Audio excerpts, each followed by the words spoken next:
Ma'asyiral muslimin yang dimuliakan Allah Subhanahu wa taala, Nabi sallallahu alaihi wasallam pernah diuji pada 1 tahun dengan ujian yang sangat berat sekali. Kematian istrinya Khadijah bintu Khuwailid yang menyisakan kesedihan dalam dadanya. Disusul kematian pamannya Abu Talib. Walaupun dia mati kafir, tapi banyak menolong dakwah Nabi sallallahu alaihi wasallam. Sehingga tahun kedua orang yang sangat dicintai Nabi sallallahu alaihi wasallam saat meninggal keduanya, tahun itu pun disebut Amul Hazni, tahun kesedihan. Maka Nabi sallallahu alaihi wasallam mulai banyak penentangan, ancaman, bahkan upaya pembunuhan dari para pembesar Quraisy dan orang-orang kafir Quraisy. Sehingga Nabi sallallahu alaihi wasallam harus mencari areal baru untuk berdakwah. Berangkatlah Nabi sallallahu alaihi wasallam ke Taif. Bukannya penduduk Taif kemudian menerima dakwah Nabi sallallahu alaihi wasallam. Justru perlakuan orang Taif kurang lebih dengan perlakuan orang-orang Mekah, melempari Nabi sallallahu alaihi wasallam sampai Rasul harus lari sejauh 1 mil. Dan Nabi sallallahu alaihi wasallam luka-luka. Dan banyak lagi musibah yang dilalui Nabi sallallahu alaihi wasallam.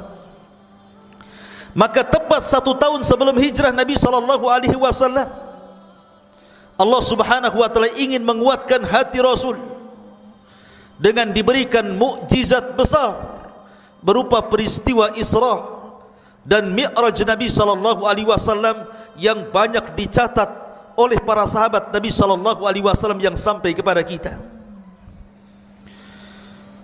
Bahkan para ulama mengatakan, saking banyaknya sumber dan peristiwa Isra Mi'raj yang dinukilkan para sahabat Nabi sallallahu alaihi wasallam, sampai jumlah para sahabat yang meriwayatkan hadis tentang Isra Mi'raj itu sampai 26 sahabat lebih. Di antaranya Anas bin Malik, Ubay bin Ka'ab, Jabir bin Abdullah, Hudzaifah bin Yaman, Ibnu Abbas, Ibnu Umar, Abi Dzar Al-Ghifari, Abi Sa'id Al-Khudri, Abu Bakar As-Siddiq, Ummu Hani, Ummu Salamah, dan sederetan para sahabat Nabi sallallahu alaihi wasallam yang meriwayatkan peristiwa itu. Peristiwa Isra dan Mi'raj adalah peristiwa yang luar biasa. Tidak ada satupun manusia di dunia yang melakukan safar, melakukan rihlah sehebat yang dilakukan Nabi sallallahu alaihi wasallam pada peristiwa Isra dan Mi'raj itu. Bagaimana tidak waktu yang sangat singkat, mampu melakukan perjalanan dari Masjidil Haram sampai ke Masjidil Aqsa. Bukan sampai di sini saja, tapi sampai ke Sidratul Muntaha. Dan pada malam yang sama Rasul kembali ke Mekah dan ke tempat kediamannya. Ma'asyiral muslimin yang dimuliakan Allah Subhanahu wa taala, ketika Nabi sallallahu alaihi wasallam sedang tertidur di rumah Ummu Hani, ada yang mengatakan di Hijr, datang Jibril alaihi salatu wassalam membawa buruk, kendaraan para nabi. Kemudian bersamanya 2 malaikat yang membelah dada Nabi sallallahu alaihi wasallam kedua kalinya. Setelah di masa kecil Nabi sallallahu alaihi wasallam pernah dibelah dadanya ketika di rumah Halimah As-Sa'diyah, maka ini pembelahan kedua dada Nabi sallallahu alaihi wasallam ketika permulaan perjalanan Isra dan Mi'raj. Kenapa? Kenapa Nabi SAW dibelah dadanya, kemudian dibersihkan dengan air Zam-Zam? Karena peristiwa ini adalah peristiwa besar. Nabi akan diperlihatkan kekuasaan Allah di langit, dan tidak bisa dilihat kecuali oleh orang-orang yang hatinya bersih, karena Nabi akan masuk kepada alam para malaikat. Ma'asyiral muslimin yang dimuliakan Allah Azza wa Jalla. Kemudian Nabi sallallahu alaihi wasallam pun naik di atas buruk. Ketika buruk hendak ditunggangi Nabi sallallahu alaihi wasallam, tiba-tiba buruk bergerak dan tidak mau ditunggangi Rasul. Tiba-tiba Jibril mengatakan kepada Buraq, ya Buraq, wallahi demi Allah, ma raqiba ahadun akram min Muhammadin sallallahu alaihi wasallam. Wahai Buraq, diam kamu. Demi Allah, tidak ada manusia yang lebih mulia yang menunggangi di atas tungganganmu melebihi Muhammad sallallahu alaihi wasallam. Maka tiba-tiba Buraq pun terdiam, sehingga Nabi sallallahu alaihi wasallam bisa naik di atas Buraq. Kemudian Buraq melesat sejauh mata memandang sekali langkah. Dari sini Nabi sallallahu alaihi wasallam sebelum kemudian sampai di Baitul Maqdis, maka Jibril kemudian membawa Nabi sallallahu alaihi wasallam pertama ke Madinah. Kemudian diceritakan oleh Jibril bahwa ini adalah tempat hijrah dirimu 1 tahun setelahnya. Kemudian setelah itu Nabi sallallahu alaihi wasallam dibawa kepada Tur Saina atau Bukit Tur Saina, tempat di mana Musa alaihi salatu wasallam berbicara dengan Allah Subhanahu wa taala.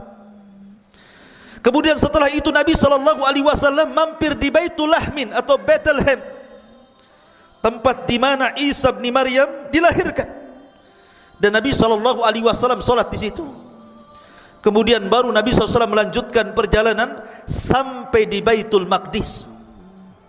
Dari sini Nabi SAW kemudian mengikat Buraq di sebuah tembok yang hari ini orang-orang Yahudi menjadikan tembok itu menjadi tembok ratapan, tempat menangis mereka. Disitulah tambatan Buraq sebelum Nabi SAW masuk ke Masjidil Aqsa. Ketika Nabi SAW masuk ke Masjidil Aqsa, dilihatnya para nabi sudah berkumpul di Masjidil Aqsa dan siap untuk diimami Nabi sallallahu alaihi wasallam, dan ini menunjukkan bahwa Nabi sallallahu alaihi wasallam ketika mengimami para nabi dan rasul, maka sepakat bahwa dia adalah sayyidul anbiya'i wal mursalin, sayyidul awwalina wal akhirin. Dia pemimpin para nabi dan rasul, bahkan pemimpin orang-orang yang mula-mula dan orang yang terakhir mati. Itulah Nabi sallallahu alaihi wasallam. Setelah Nabi sallallahu alaihi wasallam melaksanakan salat, maka Nabi sallallahu alaihi wasallam sebelum naik ke langit dimi'rajkan oleh Allah Subhanahu wa taala, maka Nabi SAW disodorkan 2 minuman, 1 khamar dan 1 air susu. Maka Nabi sallallahu alaihi wasallam memilih air susu dan tidak memilih khamar. Padahal ketika itu khamar belum diharamkan. Tapi Nabi SAW tetap memilih susu dibandingkan khamar. Maka Jibril mengatakan, laqad hudita wa hudiyat ummatuka ya Muhammad. Sungguh engkau diberikan petunjuk mengikuti fitrahmu, dan umatmu juga akan mendapatkan petunjuk itu. Subhanallah. Bagaimana Nabi SAW memilih sesuatu yang di luar daripada fitrahnya. Karena minuman keras itu sesuatu yang di luar dari fitrah manusia. Makanya Nabi SAW setelah diharamkan khamar oleh Allah Subhanahu wa taala mengatakan bahwa khamar adalah ummul khaba'ith, induk dari segala keburukan. Bagaimana mungkin khamar akan dilegalkan? Ma'asyiral muslimin yang dimuliakan Allah Subhanahu wa taala. Setelah itu Nabi SAW kemudian dihantar Jibril naik ke langit pertama, kedua, ketiga, keempat, kelima, keenam, ketujuh, sampai ke Sidratil Muntaha. Ketika sampai di langit pertama, maka Jibril kemudian mengetuk pintu langit pertama. Kemudian dikatakan, malaikat penjaga pintu langit pertama mengatakan, man, siapa kamu? Maka Jibril mengatakan, ana Jibril, saya adalah Jibril. Waman ma'aka, dan siapa yang bersamamu? Maka Jibril mengatakan, Muhammad sallallahu alaihi wasallam. Dia adalah Muhammad sallallahu alaihi wasallam. Kemudian malaikat penjaga langit mengatakan, awa qad uhiya ilaihi, apakah sudah ada perintah bahwa dia boleh naik ke langit? Maka Jibril mengatakan, ya, sudah dapat perintah dari Allah Subhanahu wa taala. Maka penjaga langit mengatakan, fa ni'mal maji'i ja'a, sebaik-baik orang yang datang adalah orang ini, maksudnya Nabi sallallahu alaihi wasallam. Disitulah dia berjumpa dengan Adam alaihi salatu wassalam. Maka kemudian dikatakan oleh Jibril, "Ya Muhammad, hadza abuk, ini bapakmu Adam. Fasallim alaihi, ucapkan salam kepadanya." Maka Nabi SAW datang kepada Adam dan mengatakan, "Assalamu alaikum." Maka Adam menjawab, "Waalaikumsalam, marhaban bibni salih wa nabiyyin salih." Selamat datang anakku yang saleh dan nabi yang saleh. Maka kemudian dia melihat Adam alaihi salatu wassalam, apabila memandang ke arah kanan tersenyum, dan apabila memandang ke arah kiri dia menangis. Kemudian dikatakan kepada Jibril, "Kenapa Adam berbuat seperti itu?" Maka Jibril menjelaskan, karena Adam apabila melihat ke kanan, dia melihat anak turunannya, mereka masuk surga. Tapi ketika dia melihat ke kiri, dia menangis karena ada juga sebagian anak keturunannya masuk neraka. Maka kemudian Nabi SAW naik ke langit kedua. Kemudian ditanya oleh penjaga langit kedua dan mengatakan, "Man, siapa anda?" Jibril mengatakan, "Ana Jibril." "Wa man ma'aka, siapa bersamamu?" "Muhammad sallallahu alaihi wasallam." "Awa qad uhiya ilaih, sudahkah diwahyukan kepadanya dia boleh naik ke langit?" Kata Jibril, "Ya." Fa ni'mal maji'ija. Akhirnya kemudian Nabi SAW dan Jibril naik ke langit kedua. Disitulah Nabi SAW di langit kedua berjumpa dengan dua nabi. Pertama Yahya ibn Zakaria dan juga Isa bin Maryam alaihimassalam. Kemudian keduanya menyambut Nabi SAW, "Marhaban bi akhin salih wa nabiyyin salih." Selamat datang saudaraku yang saleh dan nabi yang saleh. Kemudian naik ke langit ketiga. Di situ berjumpa dengan Nabi Yusuf alaihi salatu wassalam. Yusuf pun mengatakan, "Marhaban bi akhin saleh wa nabiyyin saleh." Selamat datang saudaraku yang saleh dan nabi yang saleh. Naik lagi ke langit keempat, berjumpa dengan Idris. Idris pun berbicara sama, "Marhaban bi akhin saleh wa nabiyyin saleh." Naik ke langit keempat, berjumpa dengan Harun. Kelima berjumpa dengan Harun. Harun pun mengucapkan hal yang sama. Naik ke langit keenam, berjumpa dengan Nabi Musa alaihi salatu wassalam. Sampai naik ke langit ketujuh, berjumpa dengan Ibrahim. Dan dialah satu-satunya Nabi yang mirip wajah dan fisiknya dengan Nabi sallallahu alaihi wasallam. Kata Ibrahim, "Marhaban bibnin saleh wa nabiyyin saleh." Selamat datang anakku yang saleh dan Nabi yang saleh. Ma'asyiral muslimin, kenapa dijumpakan dengan para nabi ini? Bukankah para nabi banyak? Bukankah yang kita kenal dalam Al-Quran 25 nabi dan rasul? Dan bukankah jumlah para nabi itu 120.000 nabi berdasarkan hadis Abi Dzar Al-Ghifari radhiyallahu an? Kenapa hanya dijumpakan dengan nabi-nabi ini saja? Ada apa hikmah dibalik dijumpakan dengan Nabi Adam, Yahya, Nabi Musa, Nabi Yusuf, Idris, Harun, Musa dan Ibrahim? Kata para ulama, adapun hikmah berjumpa dengan Nabi Adam, karena Adam alaihi salatu wassalam telah hijrah dari surga ke dunia, dan Nabi sallallahu alaihi wasallam akan hijrah, diusir dari Mekah ke Madinah sebagaimana diusirnya Adam dari surga ke dunia. Adapun Yahya, Nabi Yahya ibn Zakaria dan Nabi Isa ibn Maryam, kenapa dipertemukan oleh Allah dengan keduanya? Karena Yahya ibn Zakaria dan juga Isa bin Maryam, kedua nabi disakiti orang Yahudi. Bahkan Yahya dipenggal lehernya, lepas dari kepala, dari badannya. Dan juga Isa bin Maryam hampir dibunuh. Kalau bukan karena Allah mengangkat ke langit, tentu dia sudah mati dibunuh orang-orang Yahudi. Maka Rasul pun kelak akan mengalami hal yang sama, disakiti orang-orang Yahudi Madinah. Sampai Labid bin Asam, seorang Yahudi Madinah, menyihir Nabi sallallahu alaihi wasallam dan berupaya membunuh Nabi sallallahu alaihi wasallam. Adapun berjumpa dengan Nabi Yusuf alaihi salatu wassalam, karena Yusuf disakiti keluarganya. 11 saudaranya menyakiti Nabi Yusuf, memasukkan ke dalam sumur. Akhirnya diambil para pedagang, kemudian dijual menjadi budak di Mesir. Maka Nabi SAW juga sama, akan disakiti oleh keluarganya. Bahkan orang yang pertama kali memusuhi dakwah Rasul adalah pamannya sendiri, Abu Lahab. Sampai Allah turunkan ayat, "Tabbat yada abi lahabi wa tab, ma agna anhu maluhu wa ma kasab, sayasla naran dzata lahab, wa imra'atuhu hammalatal hatab, fi jidha hablum min masad." Adapun berjumpa dengan Nabi Idris, karena Idris diangkat derajatnya sebagaimana Rasul pun diangkat derajatnya. Wa rafa'nahu makanan 'aliyya, kami angkat Idris ke tempat yang tinggi. Dan Allah juga mengatakan, wa rafa'na laka dzikrak, dan kami angkat penyebutanmu wahai Muhammad. Adapun berjumpa dengan Nabi Harun, Harun adalah orang yang lembut dengan kaumnya, dengan Bani Israel. Maka Nabi SAW juga sama orang yang lembut. Fabima rahmatin minallahi linta lahum walau kunta faddan ghalidhal qalbi lan faddu min hawlik. Fabima rahmatin minallahi linta lahum, karena bukan karena rahmat Allah. Kalau bukan karena rahmat Allah, engkau bisa lembut kepada manusia. Sebab kalau engkau keras, kata Allah, manusia akan lari. Karena engkau diutus itu sebagai rahmat lil alamin, menebar kasih sayang di tengah-tengah manusia. Laqad ja'akum rasulun min anfusikum azizun 'alaihi ma 'anittum harisun 'alaikum bil mu'minina raufur rahim. Itulah sifat Rasul, raufur rahim, rahim. Ma'asyiral muslimin yang dimuliakan Allah Azza wa Jalla. Adapun berjumpa dengan Nabi Musa, Musa terlalu lelah mengobati Bani Israel.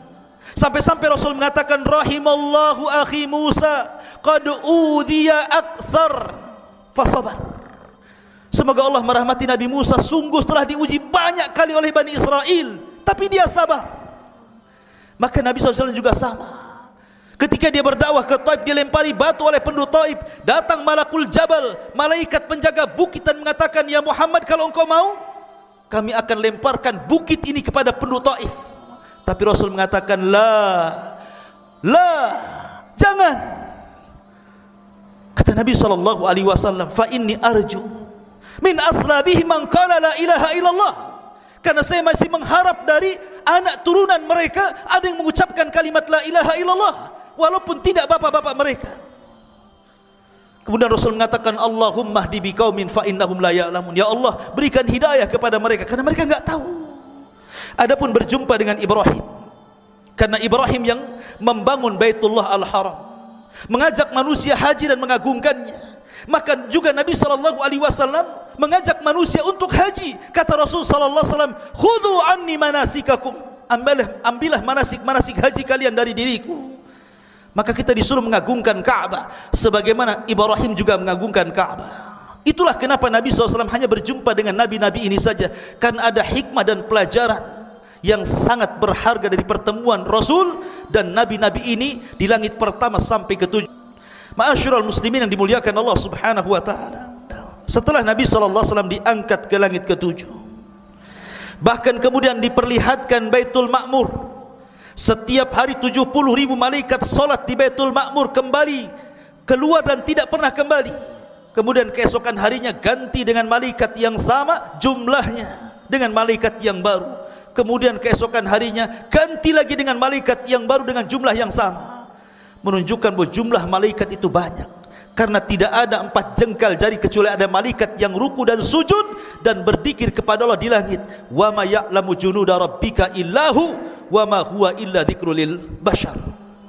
Bagaimana Allah mengatakan, tidak ada yang tahu berapa jumlah tentara Allah kecuali Allah sendiri. Maka kemudian Nabi SAW melihat para malaikat yang berada di langit. Kemudian Nabi SAW naik sampai akhirnya sampai di sebuah tempat yang Jibril tidak sanggup untuk sampai ke tempat itu. Tempat itu disebut Sidratil Muntaha.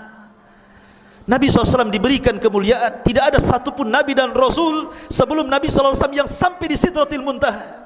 Dan ini kemuliaan. Dari situ kemudian Nabi SAW diperintahkan sebuah ibadah yang sangat agung berupa solat 50 waktu. Anda bayangkan 50 waktu.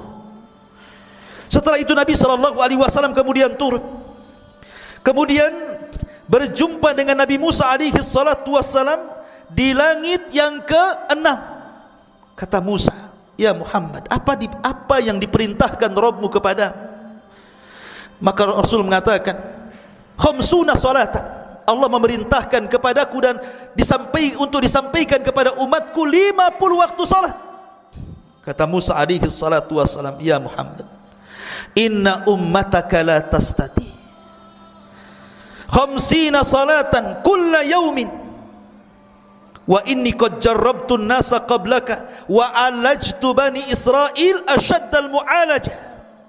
Wahai Muhammad, umatmu tidak akan sanggup, umatmu tidak akan sanggup untuk melaksanakan 50 kali solat dalam setiap waktu, karena umat sebelummu sudah kucoba, mereka tidak sanggup, dan aku sudah berusaha juga memerintahkan Bani Israel dengan ibadah yang seberat itu, mereka tidak sanggup juga, apalagi umatmu yang lemah. Sebaiknya kau ke langit lagi, minta keringanan kepada Allah, at-takhfif. Akhirnya Rasul naik ke langit. Kemudian Allah memberikan keringanan 5 waktu menjadi 45. Kemudian Musa mengarahkan kembali untuk minta keringanan menjadi 40, 35, 30, 25, 20, 15, 10 sampai kepada 5 waktu. Musa pun masih ingin bahwa Rasul itu meminta keringanan 5 waktu itu. Tapi Rasul mengatakan, fastahyaitu Rabbi, aku sudah malu dengan Rabbku. Maka 5 waktu itu sama dengan 50 waktu. Jadi 1 kali solat sama dengan 10 kali solat. Oleh karena itulah jangan pernah meninggalkan solat, karena besarnya pahala solat. Maka Nabi SAW kemudian setelah itu turun. Kemudian Nabi SAW bingung. Dia menyendiri bagaimana, apa yang harus diceritakan kepada manusia tentang peristiwa yang aneh ini. Tentu mereka akan mengejekku, tentu mereka akan mentertawakan aku. Rupanya di tengah-tengah sedang gundah gulana itulah datang Abu Jahal. Kemudian Rasul menceritakan kepada Abu Jahal peristiwa semalam. Kata Abu Jahal, ya Muhammad, bagaimana kalau kukumpulkan manusia, kau bicara di hadapan manusia itu, ceritakan apa yang kau ceritakan kepada aku. Tapi maksudnya Abu Jahal supaya manusia mengejek Rasul. Maka Abu Jahal mengumpulkan manusia, kemudian menghadirkan Rasul. Kata Abu Jahal, ya Muhammad, ceritakan apa yang kau ceritakan kepadaku akan peristiwa semalam. Maka Rasul menceritakan bagaimana perjalanan Isra dari Masjidil Haram ke Masjidil Aqsa, dari Masjidil Aqsa ke Sidratul Muntaha. Semua orang mentertawakan kisah itu, bahkan sebagian orang yang sudah masuk Islam murtad karena merasa aneh dan ajaib. Peristiwa apa ini? Ketika itu Abu Bakar tidak hadir. Datanglah orang-orang kepada Abu Bakar, maksudnya orang-orang Quraisy, untuk memberitahu kegilaan Muhammad menurut mereka. Tapi Abu Bakar justru menjawab dengan jawaban yang luar biasa. Kalau seandainya ada cerita dari lisan Rasul yang lebih mustahil daripada Isra dan Mi'raj, maka aku orang yang pertama membenarkannya. Dari situlah disematkan kalimat As-Siddiq di belakang kata-kata Abu Bakar, karena dia orang yang membenarkan di saat manusia mendustakan peristiwa Isra.